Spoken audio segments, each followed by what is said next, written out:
ओम शांति। 20 फरवरी। बाबा कह रहे हैं तुम ईश्वरीय संप्रदाय हो, क्योंकि ज्ञान सूर्य से बाबा ने आकर तुम्हें जगाया है।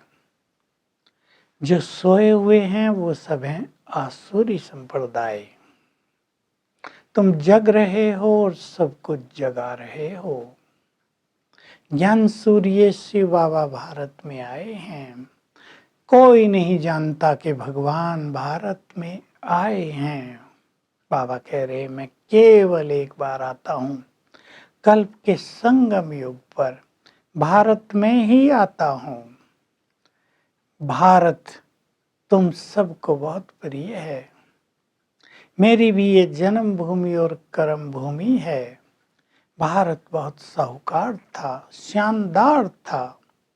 यहाँ देवी देवता धर्म था, संपूर्ण सुख था। अब मैं फिर से भारत को स्वर्ग बनाने के लिए आ गया हूँ, देवभूमि बनाने के लिए आ गया हूँ। मैं ही तुम्हें सृष्टि के आदि मध्य अंत का ज्ञान देता हूँ। मैं ही बताता हूँ मैं कौन हूँ और कहाँ रहता हूँ। मैं निराकार हूँ। कोई भी देहधारी भगवान नहीं कहला सकता। मैं ही ज्ञान का सागर, लिबरेटर, पतित पावन, दुख हरता, सबको गाइड करने वाला हूँ। लोगों ने श्री कृष्ण का नाम डाल दिया। सृष्टि के आदि मध्य अंत को कोई नहीं जानता। ऋषि मुनि भी नेति नेति कह देते हैं, क्योंकि मैं एक ही बार आकर ज्ञान देता हूँ तभी तुम जानते हो। मैं बार बार आता ही नहीं तो कोई जानेगा कैसे। मेरी यादगार में ही तो शिवरात्रि मनाई जाती है।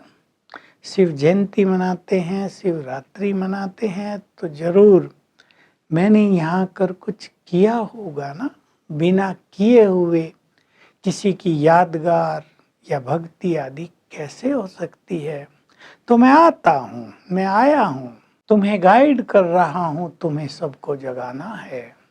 सेवा कैसे बढ़े मैं तुम्हें सिखा रहा हूँ। सभी बच्चों को प्रदर्शनियाँ लगाते हैं तो आपस में मिल के सेमिनार करने चाहिए, यानी मीटिंग्स करनी चाहिए कि हम बाबा की सेवा कैसे कैसे बढ़ाएं, अखबारों में क्या क्या डालें, चित्र कैसे कैसे बनाएं, लिखत कैसी हो।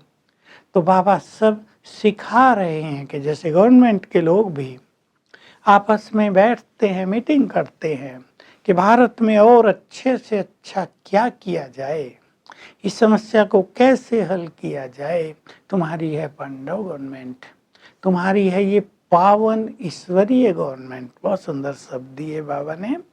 तुम्हें भी आपस में मिलकर विचार करना चाहिए, हम सबके दुखों को दूर कैसे करें, हम सबको ज्ञान कैसे दें, सबका देह अभिमान कैसे छुड़ाएं, इन विकारों से कैसे सबको मुक्त करें। क्योंकि तुम्हारी ये विकारों से लड़ाई तो है, देहभान आ जाता है तो टकराव होने लगता है, सेवा में भी टकराव होने लगता है।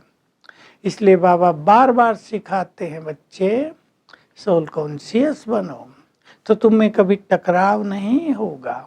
बाकी तुम्हारी ये माया से युद्ध है। बाहर भी युद्ध होती हैं तो कभी किसी का पलड़ा भारी, कभी किसी का।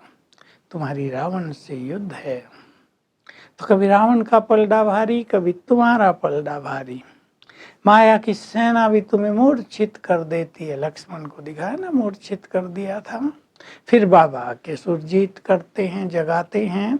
तो इस युद्ध में तुम्हें हार नहीं माननी है, आगे बढ़ता चलना है, हिम्मत रखते चलनी है, पवित्र बनते चलना है। मैं तो आया हूँ तुम्हारे सामने।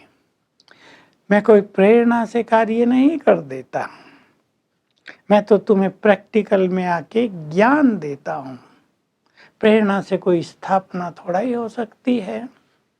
वो तो कह देते हैं ये मिसाइल शादी एटम बम बनाए जा रहे हैं, शंकर ऊपर से प्रेरणा कर रहे हैं, प्रेरणा से ये काम नहीं होता, ये ड्रामा में फिक्स है, उनको बनाना ही है क्योंकि विनाश होना ही है, इसके बिना वो रह नहीं सकते, कल्प का अंत आ गया है। उन्होंने तो लाखों साल लिख दिए हैं, कोई कहता 40,000 साल है, अलग अलग मत है।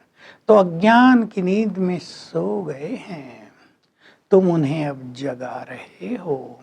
बाबा ने आकर तुम्हें ब्रह्मा विष्णु का भी राज समझाया, बड़ा गुह्य राज है। 3 का ही तो पाठ चलता है, शिव, ब्रह्मा और विष्णु। मैं शिव इस ब्रह्मा के तन में आता हूँ, इसे भी राजयोग सिखाता हूँ, इसे भी सृष्टि के आदि मध्य अंत का ज्ञान देता हूँ, और यही पावन बनकर विष्णु बन जाते हैं। विष्णु के द्वारा सतयुग की पालना होती है, और फिर विष्णु ही 84 का चक्र लगाकर अंत में आकर ब्रह्मा बन जाते हैं। तो बड़ा भारी राज है ये सृष्टि चक्र का। बच्चों को सीढ़ी के चित्र और अच्छा बनाना चाहिए, कैसे भारत का उत्थान और पतन होता है, गिरती कला कैसे कैसे होती है, चढ़ती कला आकर बाबा कराते हैं।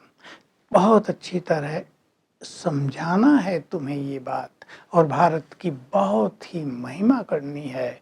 भारत कितना महान देश था, यहीं भगवान आकर अपने रूहानी बच्चों से बात करते हैं, उन्हें ज्ञान देते हैं, उन्हें पावन बनाते हैं, उनकी पालना करते हैं, उन्हें जगाते हैं।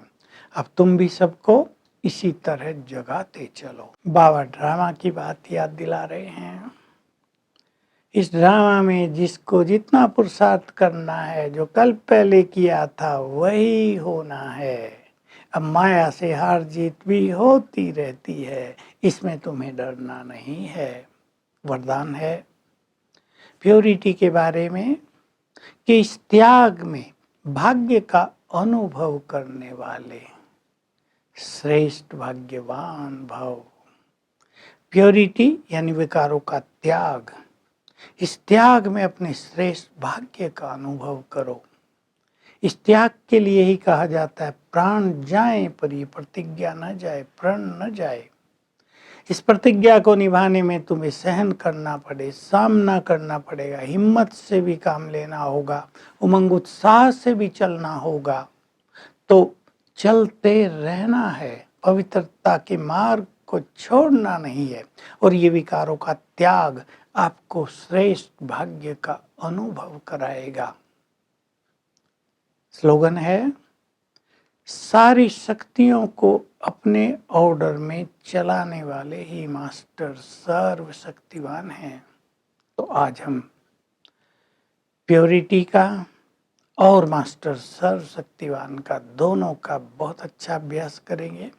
हमने प्योरिटी का प्रण कर लिया है, भगवान को वचन दे दिया है, अब इस वचन से हम पीछे नहीं हटेंगे, चाहे कुछ भी त्याग करना पड़े, सहन करना पड़े, और अभ्यास करेंगे मैं मास्टर सर्वशक्तिवान हूँ, और सर्वशक्तिवान शिव बाबा की शक्तियाँ मुझ में समा रही हैं। तो जैसे जैसे शक्तियाँ बढ़ेंगी, प्योरिटी का बल और बढ़ता जाएगा। हर घंटे में एक बार अपनी प्रतिज्ञा को भी रिपीट करेंगे, और सर्वशक्तिवान से शक्तियाँ भी लेंगे। Om Shanti. To watch Peace of Mind channel videos on YouTube, subscribe us on youtube.com/tvpeaceofmind. Just a click for a peaceful life.